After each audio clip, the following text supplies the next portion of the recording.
Lovely. Great. So here we are. Yesterday, while we concluded on the landing page, today we will come back to our discussion of the Instagram and we'll make the final touches on the Instagram. Uh, and the one of the most powerful strategies in Instagram I would like to discuss with you today.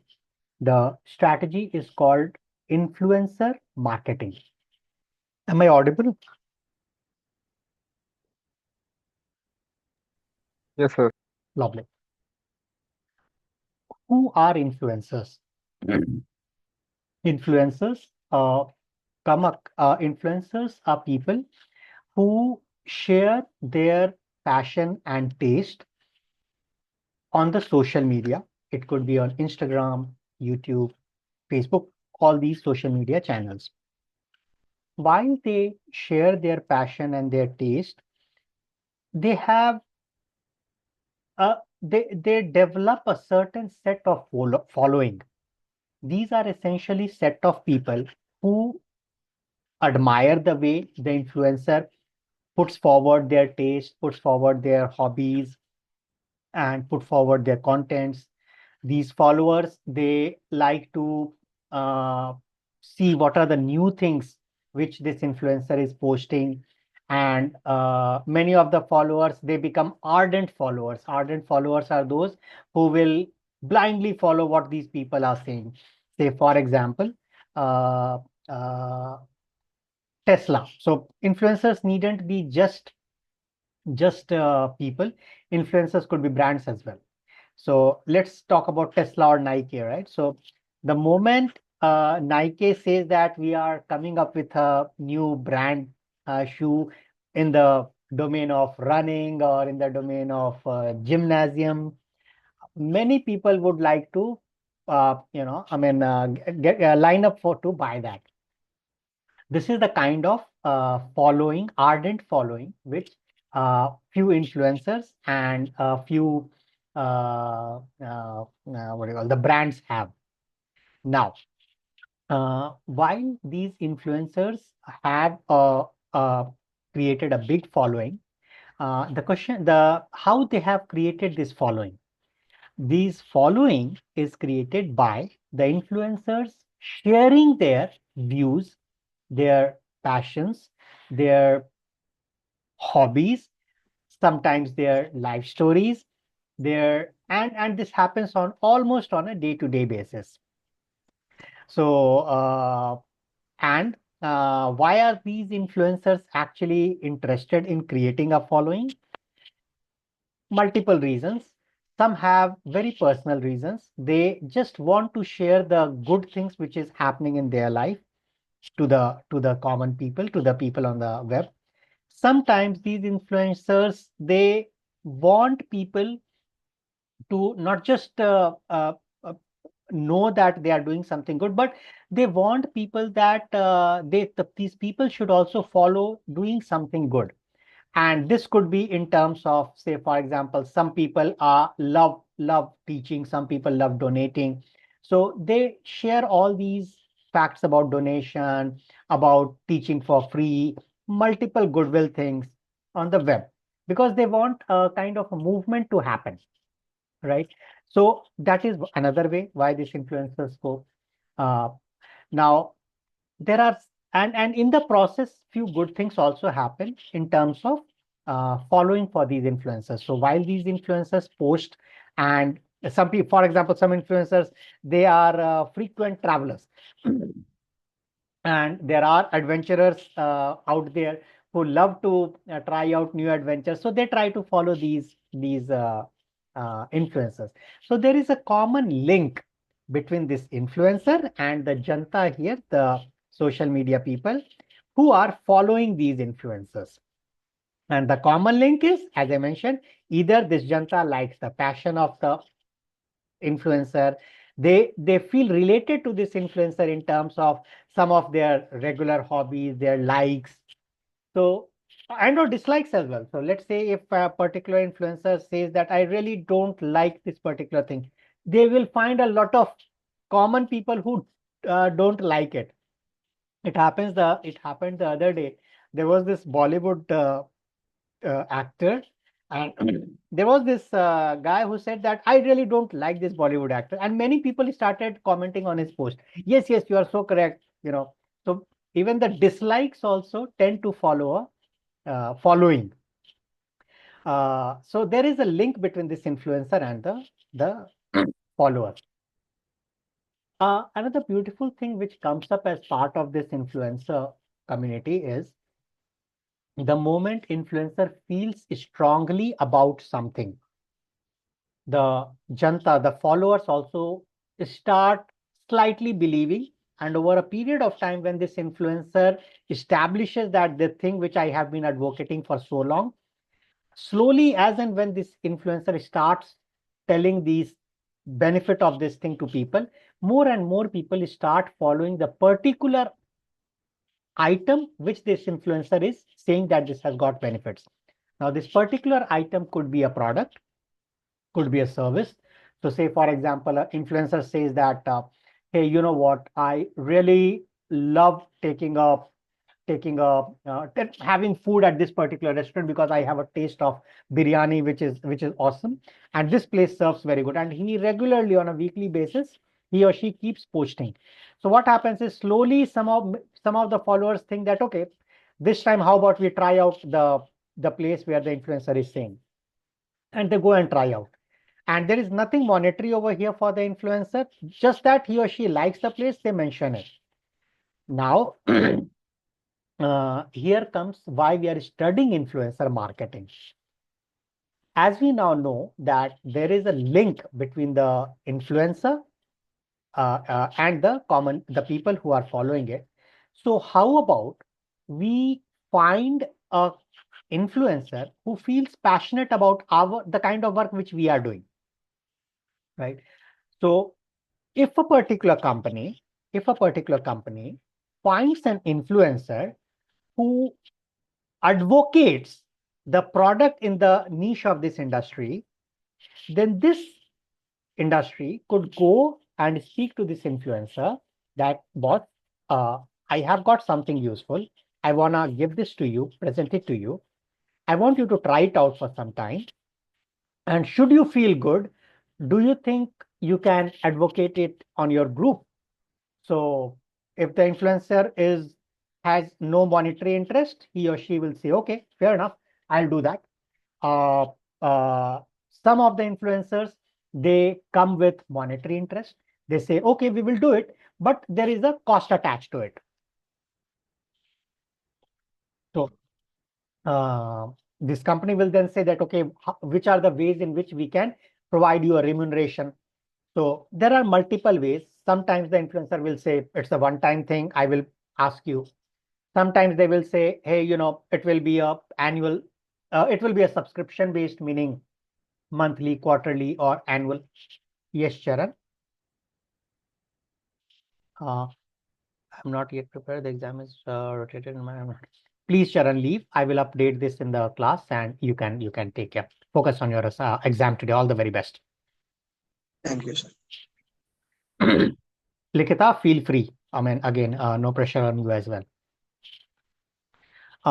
Coming back, now here is the thing. This influencer may say that I may want a subscription-based thing. So fair enough. Sure, Likita. So they will say, okay, fair enough. You can go ahead and provide Thank me you, a sir. subscription. Sure, my dear. All the best. So provide me a subscription, Thank you, sir. and on a maybe monthly or a quarterly basis, we will give you the money. The third way in which this kind of subscription, the monetary benefit can go to the influencer is wherein the influencer will say that, hey, I would like to have some kind of a subscription based, but based on my number of people who are purchasing from you. So what does this mean? I am referring to something, I am referring to a concept which is called affiliate marketing. As part of affiliate marketing, the influencer says, I will endorse your product. What you do is you give me a coupon code. This coupon code is essentially a discount code for my followers, and this is a unique coupon code. And the moment you give me a coupon code, I will advocate it on my followers group. Once they take this particular coupon code from you, they use it, you give them that much discount, and for each purchase which they make, you give me a certain percentage. This is called affiliate marketing. Now, how does the verification, how does the trust happen for this kind of a business? Because the product could be given as a unique code, unique discount code the influencer gives, but how much sale is this business making? How does the influencer know about it, right? Using his discount code. So there are quite a few ways which are possible. First is there is a platform. There are platforms. There are multiple platforms wherein these are matchmaking platforms, wherein the influencer is there. The businesses go search for the influencer on that platform, finds the right influencers, matches with them, and all the affiliate marketing happens on that platform itself. So this platform builds the trust. Sorry for this. Now, what is the another way? So influencer may be smart. What he or she will say is, okay, you give me the coupon code. I have got another product also, okay, which I have been endorsing for years, and people are taking on a regular subscription basis from me. The moment someone purchases from you using the discount code which you have given, the unique discount code which you have given, I am gonna present another offer to my followers, and which is related to my regular offer which the people are purchasing. What I'm gonna tell them is, the next time you purchase that regular offer from me, produce the invoice of the bill, produce the invoice of the product if you had purchased from this particular company, and I will give you another 5% discount on the regular offer. So this way, the influencer will know that the people who are producing the invoice, naturally everyone wants a discount. So if they have produced the invoice for discount, it means the purchase has happened and I should receive the commission of affiliate marketing from the product owner. So this is another way wherein the influencer can say. Third thing, influencer can say that, hey, you know what? I want to extend a very generous and goodwill offer. And this is about some kind of a digital asset which I am creating, my team is creating.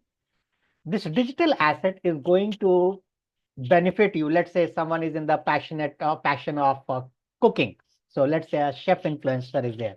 So this influencer will say, I recently met the popular chef Sanjeev Kapoor, and the chef, we prepared something together in my kitchen, and I want to share that video with you.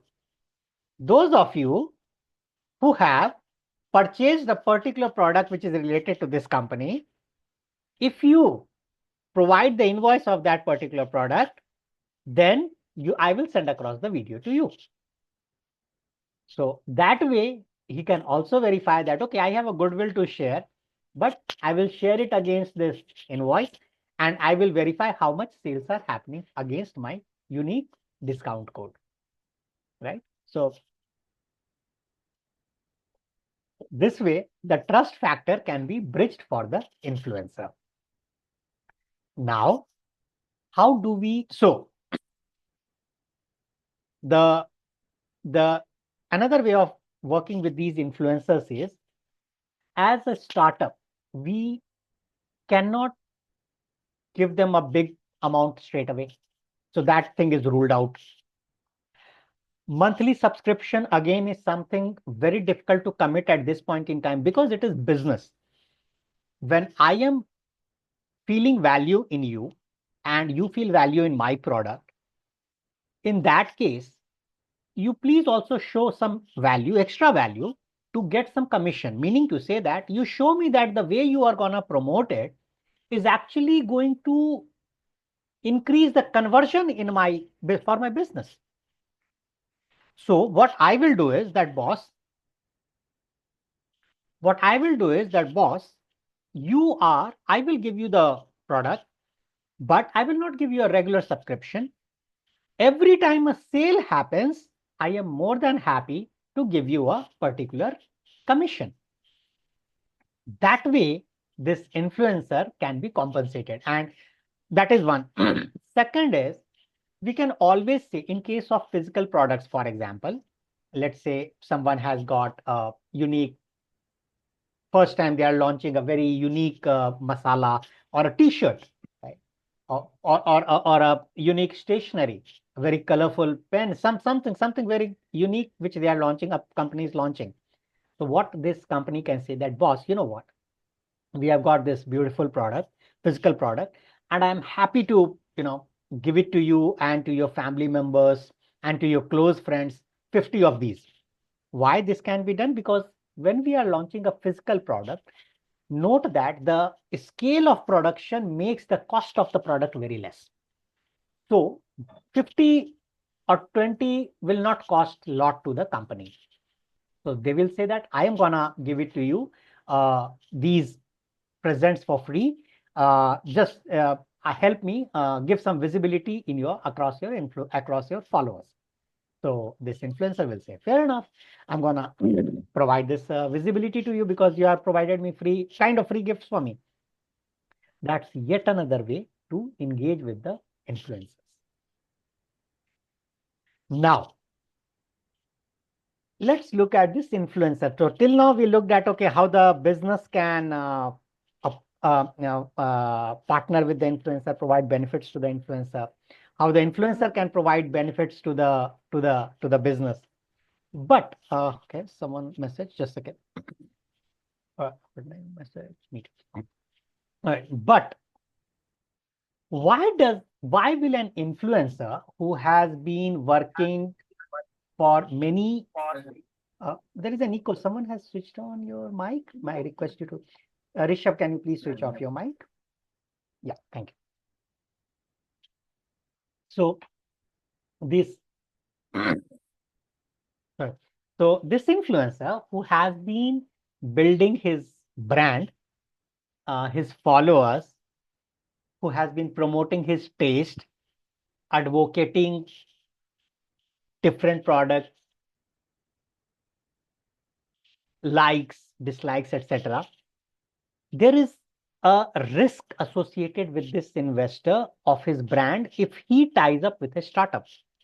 And the risk is, what if he promotes the product of this startup while the product is not meeting the benchmark or the expectations of his customers, of his followers, of his followers.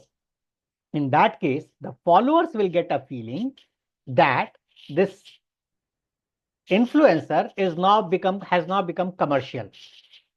He or she is just taking the money from a particular brand and providing some product to us. We believe the influencer, we purchase the product, but products is not that good.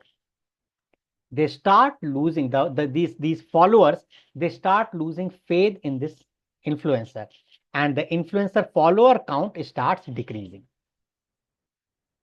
This is the last thing an influencer wants.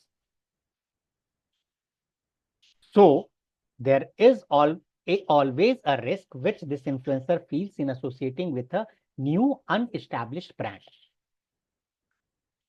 So in order for this unestablished new brand to go and find the reach across the influencer, give me a minute, I have a call.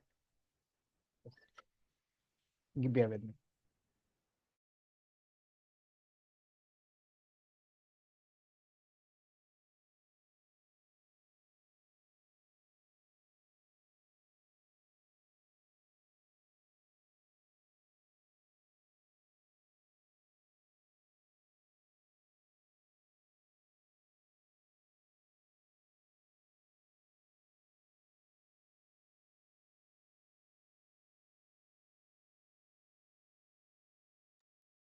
All right. So now this influencer, what he or she feels is that if I associated if I get myself associated with a new unestablished brand, I am not directly gonna promote it right away. Let me first try to see the claims of this new brand, whether the claims are being met or not. There are multiple ways to verify the claims. For example, let's say the influencer says that, let's say that the product is of t-shirts. So the influencer is gonna pass on these t-shirts to a few of his close friends and family, and also gonna try these t-shirts out. And if the claim by the t-shirt is that it's pretty funky, pretty easy to pretty easy in the winter summers, pretty good, and so this influencer will try it out for a few days, and once he or she feels that, yeah, in fact the claims are meeting, they will verify with the close friends to whom they have shared these t-shirts. Once they like it, then he or she will get convinced, and then they will say that, okay, I've got a new brand t-shirt which I tried it out last week on the beach of Goa, and I really liked it. And here is a snap. Here is some events happening in the background.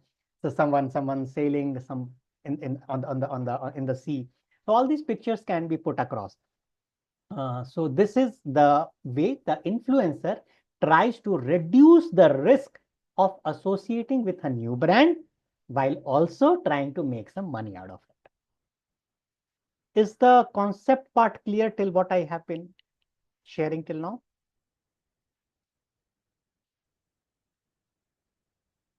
Any Yes, questions? sir. Okay. Okay. So Rishabh, you joined late. You can watch the contents once again once I upload the video. That way it will become clear. So we are talking about influencer marketing. So now,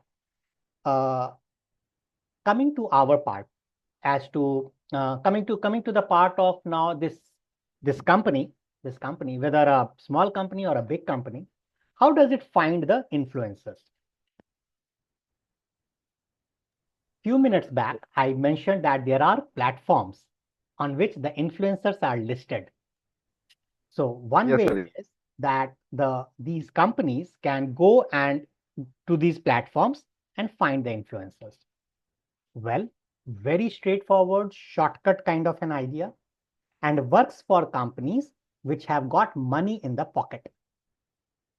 So the brands which are upcoming, which are funded, companies which are funded, they to these platforms, and there is a subscription fee for these platforms, naturally, because these platforms are providing services and nothing comes for free. So they will charge and the service costs are pretty decent. In certain cases, I had seen it's up to around $1,500 also, $1,000, $750, like that.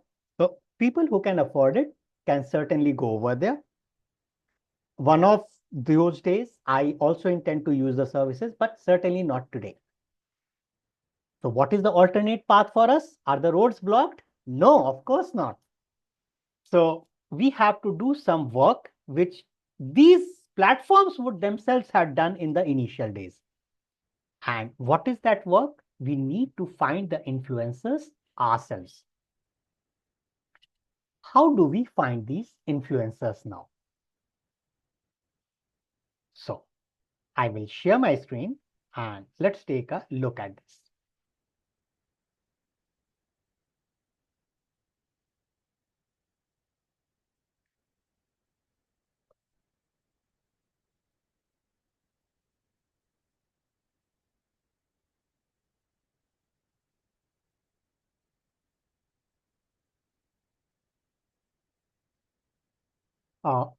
So what I did is I went to the search and we start looking for the hashtags, the popular hashtags, wherein we could try to use these hashtags and look at the popular posts which are coming from these hashtags. So the hard work which you guys had done during a few weeks back will now be actually translated to another piece of influencer marketing, which we'll see. Already we have used this hashtags in our posts.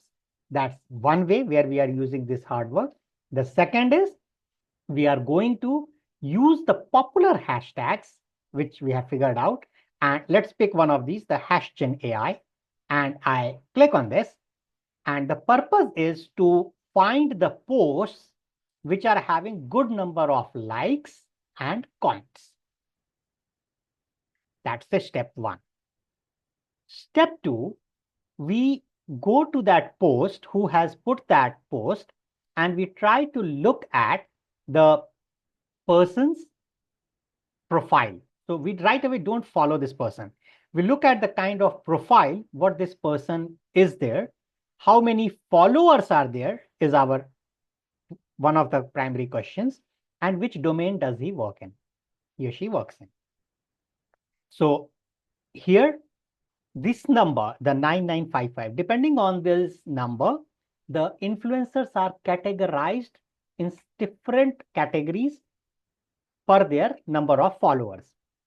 For example, the very large number of followers, like 1 million plus, those are called like mega influencers.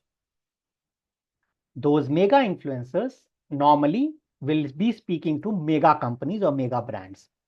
We are a small company, so they will not be very much even interested to spend their time with us. They might have an agency. They in big probability, they will have a marketing agency, which would be speaking or getting in touch with companies on their behalf.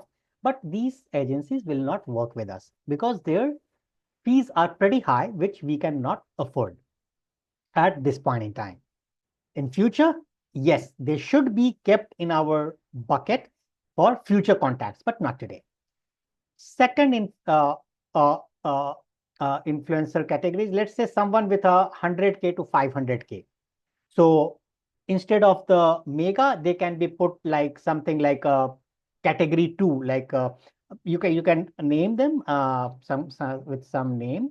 The big 1 million plus you can call giga influencers. The 100 to 500 you can call mega influencers. The 20,000, the 50,000 to 1 lakh you can call nano influencers. The 10,000 to 50,000 you can call the 50,000 to 1 lakh you can call micro. The 10,000 to 20 or 50,000 you can call nano. These are different categories in which people like to classify or categorize the influencers. Now, why is the need to categorize the influencers? The need is because the influencers also know that if I have a following of 10,000 or 20,000 and a company approaches me, then ideally, what is the kind of my ask which I can provide to the company, to the product? What is the kind of my value and what could be my ROI, which I could be seeking from this product, from this company? So, because the similar profile followers with the almost similar number of followers will have almost a similar ask. One cannot start asking something extraordinary amount if they are having a 10,000 followers, right? So everyone, it's like a ROI based thing. So people know. And this is the reason we need to understand that, okay, which kind of influencers we should be associating with as a startup. In our case, we should start engaging with the nano influencers, meaning to say someone with 20,000 to 50,000 or 10,000 to 50,000 followers. This is close to that. So yes, this gentleman is suitable. So he passes the first checklist in our influencer checklist, that it is shortlisted and we need to start engaging with him.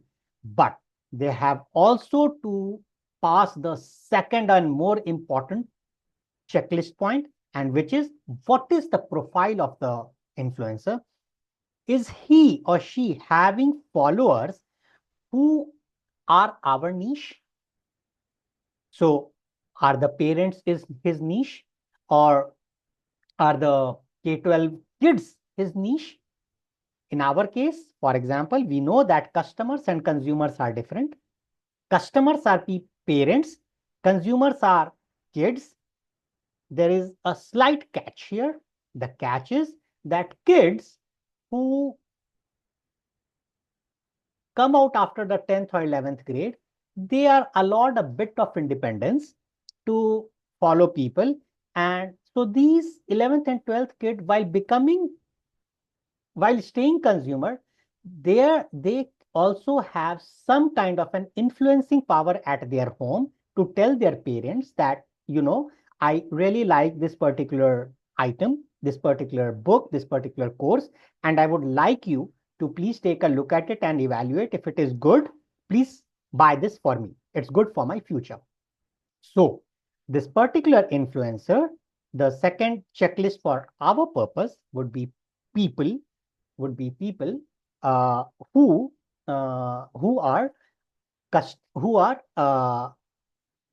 10th pass or above 16 years of kids also. They would also be our desired influencer.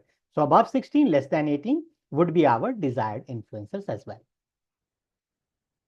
Right? So let's log off and log in back again, and we will continue the discussion.